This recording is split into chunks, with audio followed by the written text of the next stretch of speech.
Hello, my name is Nell, and today I'm going to be talking about the NDIS and why it's a failure, and why even Bill Shorten, Minister for the NDIS himself, describes it as a bureaucratic nightmare and a maze of red tape. Yes, it's a little bit of a mess. I recently uploaded a song called, aptly, the NDIS song, in which I shared my frustrations and gripes with the NDIS. And it's not just based on my own personal experiences. It is based on the NDIS as a whole, and I want to explore a little bit of what that's all about. So before we get too far into it, hello, my name is Nell, and I have things to say about disability, chronic illness, mental health, and occasionally current events. If that sounds like something that interests you, I would love it if you would subscribe to the channel. Come back every second Wednesday when I upload new videos. Let me know what you think of my videos in the comments section, and if you know of somebody who would benefit from or enjoy one or more of my videos or the whole channel, then please feel free to share a link with them. Yeah. I uploaded a video to YouTube, to Instagram, and to TikTok, and it's been doing very well on TikTok. I think it has 34,000 views at the moment, and a lot of engagement. A lot of people are commenting and sharing their own very heartbreaking and frustrating stories about the NDIS. 99.9% of the comments are very supportive and on the same page, but I saw one comment that really stood out to me. Somebody was saying, there's a lot of entitled people here. The government doesn't owe you anything just because you're disabled, and anyone who depends on the government is going to be let down. And I explained, well, we don't expect things from the government because we're disabled. We are expecting the government to hold to its own standards. But also, we didn't ask for the NDIS. The government implemented the NDIS and then basically took away other forms of disability care to the point where if you need disability care, you have to rely on the government. And it's not just us. Everyone accepts that this is a broken system. Read the room, buddy. But I thought I want to just share some education, share some awareness about why so many of us talk about the NDIS as a broken system. Now, the NDIS was first introduced by the Gillard government as early as 2013 as sort of a prototype. Back then, the NDIA was meant to have 11,000 members of staff. Now, these are the members who are sorting through reports, who are meant to keep the whole system up and running.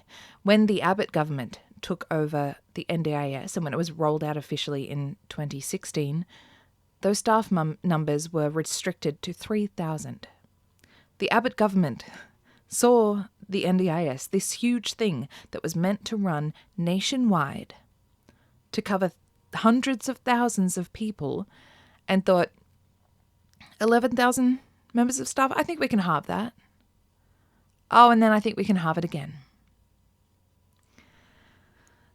No wonder it is a bureaucratic nightmare. The model of the scheme was based on a proposal from the very, very right-wing Institute of Public Affairs, and initially it was incredibly concerned with entitlement of need and managing costs.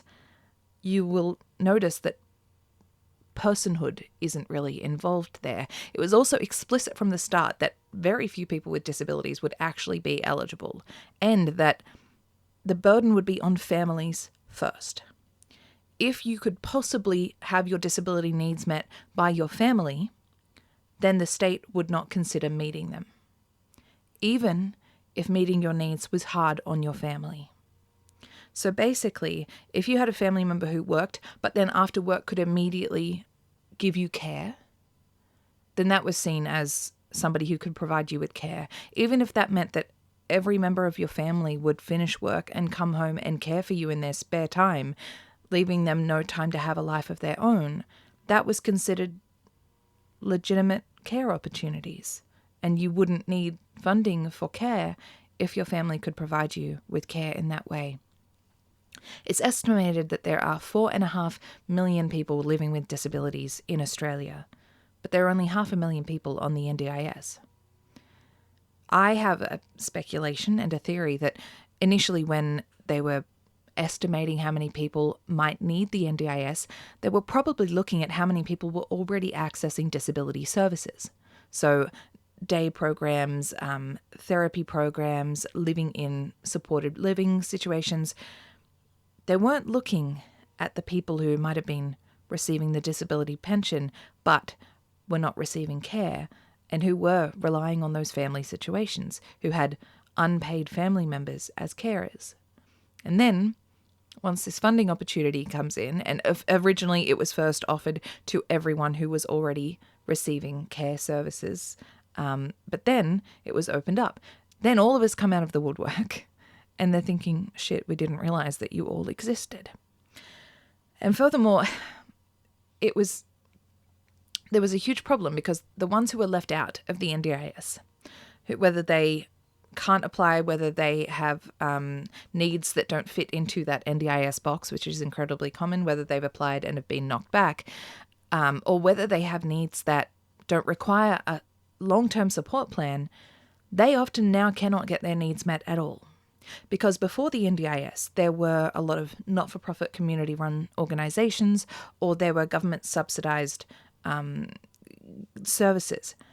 A lot of those have been defunded and privatized since the NDIS. They have been amalgamated into the NDIS. They have become NDIS providers. If you don't have NDIS funds, a lot of those things are either difficult to get into or too expensive. I'll come to this later, but a lot of these places have doubled their prices since the NDIS came to town because the NDIS lets them. People who are paying out of pocket cannot afford these services anymore. And the amount of places that have just privatized completely and you just cannot access them, it means a lot of the people who do not have access to the NDIS also do not have access to disability care at all. There is a lot of money going through the NDIS, and a lot of us on the NDIS are somehow not getting our needs met, which seems suspicious, and it seems suspicious for good reason. There's a big old F word involved, and that F word is fraud. Yes, there's fraud going on through the NDIS. It's speculated that there is about $6 billion that is going through the NDIS that is being misused. Whether that is just fluffing the numbers a little bit, just giving a wink wink and a nudge nudge to the books, or whether it's through full-blown crime syndicates that are using the NDIS for their own purposes. There are some things that slip through the cracks. Providers that are charging the maximum price even when they don't need to.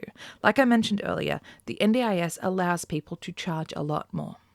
For example, cleaners on the NDIS, they can charge a maximum of $51 in most metropolitan areas. In rural areas, they can charge up to $72 an hour.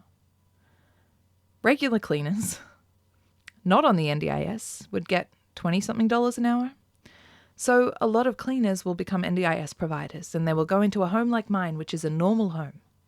It requires the same amount of cleaning as any other home, and they will charge maximum NDIS rates, simply because they can. For me, in my opinion, the maximum NDIS rates are there if you are providing the maximum amount of service. If you were going into the home of a person with disabilities and it required a deep hospital-level deep clean every time, if you were cleaning sheets every day or multiple times a day that were being soiled, if you were cleaning a bathroom that was being very messily soiled every day, if you were having to take care of yourself because it was hazardous material, hazardous waste, whatever, if you were doing things that required a lot more work, then you charge a higher price. But if you're just cleaning my little cottage with two people who are quite neat, you shouldn't have to charge extra. But a lot of these people, they see the maximum price and they go, oh, that's the standard price. No, honey, that is the most you can charge if you need to charge it, if you earn it. But they don't worry about that. Then there are more sinister things where it's people charging more on purpose, people using line items that don't quite match. They think, well, that line item will get me this much money. This one will get me more money, so I might just write the wrong line item. Even in my case, I've had somebody who would travel out, and it would usually be 3 hours travel each time. And then my support coordinator noticed that one time when we had a telephone conference and she sent through that invoice, it had 3 hours travel. And I don't think it was an accident. There are so few people running the NDIS,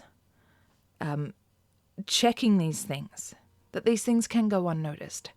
But it's also seen as such a huge economic and business opportunity that this is not like, the focus still isn't on the clients. It's still not resulting in better resources for the clients, but businesses are really getting a huge piece of the action. Mabel, the seventh largest NDIS provider in Australia, their tagline is profit for purpose. Health insurer NIB has started to have a plan management service, and they were informing their investors the NDIS has become a vitally important part of Australia's social capital and a significant economic sector. All economics, baby.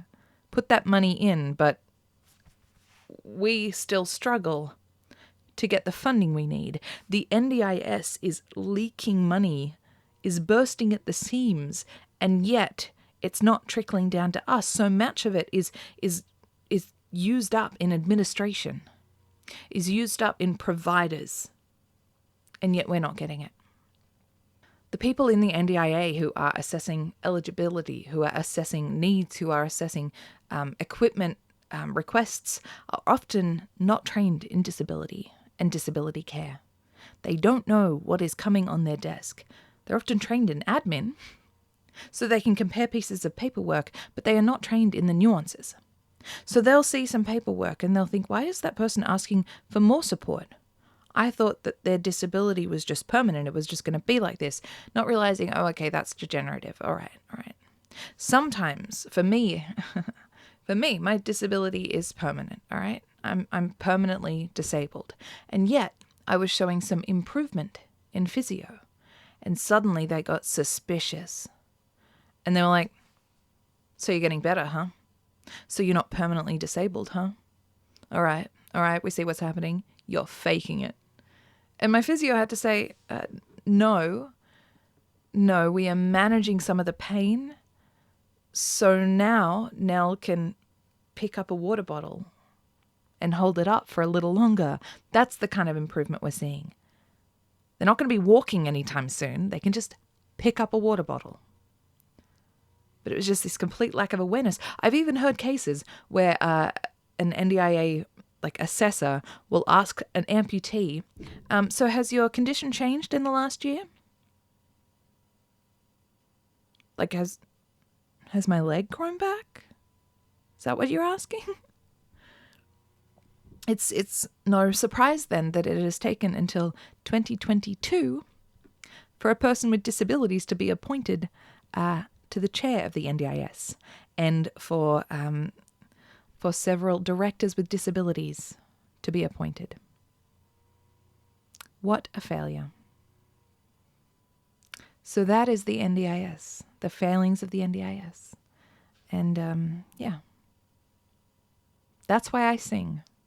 Because I believe that it can be better. Because it was designed to be better. And also because it's all we have. It has to be better because it's all we have. All right.